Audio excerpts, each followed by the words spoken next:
Huawei just announced their latest flagship devices, and as always, they brought something incredible to the table. They call it the Pura 70 series instead of what we're familiar with, which is the P series.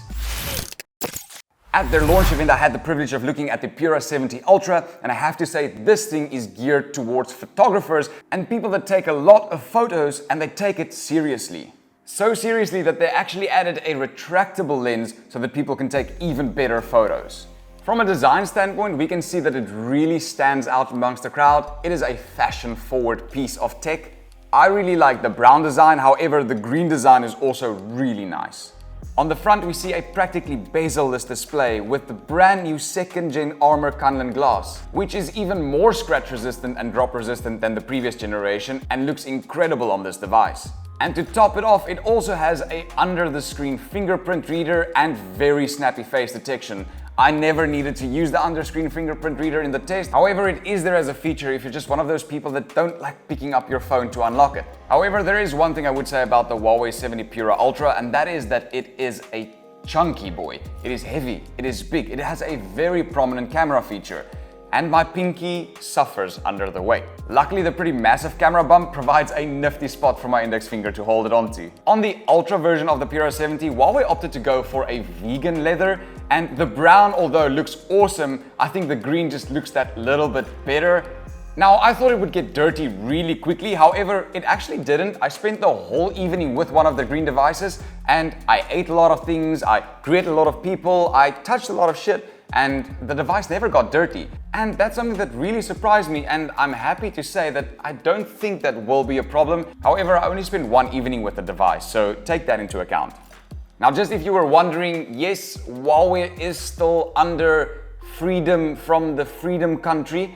They're not allowed to use Google still, it's still a thing. But luckily, over the last few years, they've really broadened the App Store, and you can get most of the apps on there now, except your Google device apps. For Android users, you'll still have a very familiar Android feel to your device because they still use MAUI 14.2. It's nice and snappy, it looks amazing, and it has a bunch of customization abilities. I also have a little tip just between the two of us. If you're interested in knowing how you can get all of the other apps on your Huawei, it's as simple as downloading Gbox and then downloading everything from there. It's just an imitation app for Google, which is pretty cool. And also you can download the APK versions of your apps and just manually install them on your phone. That's nice, something that Apple just cannot do. However, that does pose a security risk, so be careful which apps you download. Don't just go willy-nilly downloading everything you see. Luckily, Huawei is aware of this, and they built in a security scan feature to always scan your APKs that you're downloading, and you can also scan your device every now and again just to make sure there's nothing on it. And I kind of like this. It shows that Huawei is thinking about security, and it's important to them. What you do have to keep in mind though is some of these apps, some of these APKs still don't work. Even if you can download them, they just don't open on your device. And speaking about downloading things and storage, the standard storage you'll get on these devices is 512 gigabytes with 16 gigabytes of RAM. It also comes packed with a great processor. It's believed to be the Kirin 9010, however, we're not 100% certain because Huawei hasn't been sharing this type of information with us lately.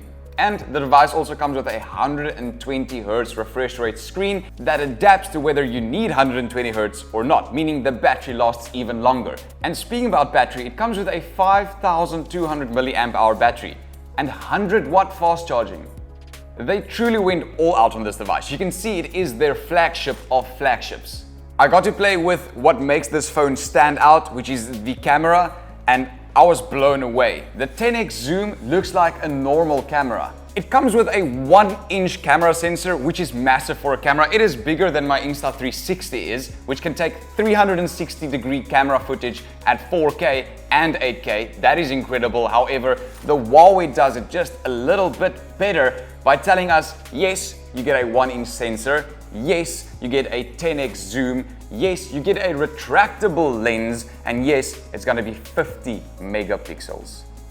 Now, whenever somebody tells me 50 megapixels on a 1-inch sensor in a phone, I immediately go, all right, so night photography is gonna be a total mess because if you have such a small sensor and you pack so many pixels inside of it, the sensitivity of those pixels just can't be high enough. So you'll have issues with noise. You'll have bunch of spots all over your images. However, I tested it out and it's not the case. This phone is amazing in low light situations, and I think it's because of, well, probably AI and the processor inside of it. So it just simply processes everything so much better. And on that point of processing, it does this nifty little thing called fast or super speed snapshots or something like that, which if you're somebody that likes to take photos of things that move really quickly, like your kids playing rugby, for example, or cars moving past you, this allows you to basically take a blurless photo because the processor and the shutter speed can go so fast that it won't have the image blur at all. That is pretty cool. It can also do 4K 60 recording. However, when I tested it, I noticed a little bit of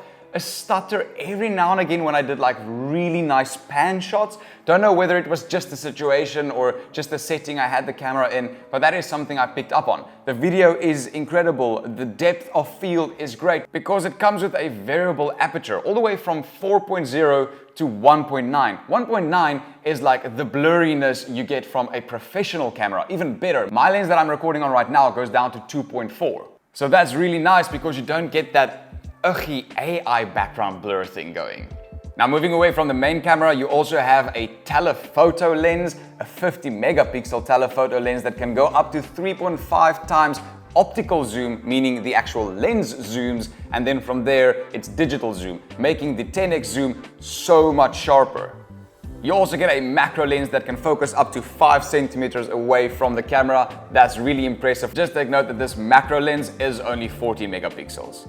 For those of you who didn't know, iPhones basically have 12 megapixel cameras, or had them for a very, very long time, up until like, I think the 13 Pro Max or like the 12 still had a 12 megapixel main camera. That's crazy. It's like I said earlier, the megapixels don't really do much for the quality unless you blow it up onto a billboard. 12 megapixels is more than enough for everything you'd ever do, except if you want to put up a billboard. Or I guess digital zoom, like if you want to zoom into something quite a bit. That's also nice. The selfie camera on the Pura 70 Ultra is a 13 megapixel camera with a f2.4, meaning very nice blurry backgrounds as always, and it can do 4K 60. And a selfie camera, you can do slow-mo on a selfie camera. That is incredible. Overall, I think the Pura 70 Ultra is a really good device. I am worried about the camera lens though. If grime and gunk gets in there, will it still like be able to retract? And if it isn't able to come out and go in again, did they actually compensate in the software for that? Will the camera just stop working because the lens can't retract anymore? Or did they think of that, and will the camera still be able to work if the zoom lens doesn't? That's something we're yet to see. I hope you enjoyed this video, and I'll see you in the next one. This was Stefan. Cheers, bye. Please remember to like and subscribe to this video.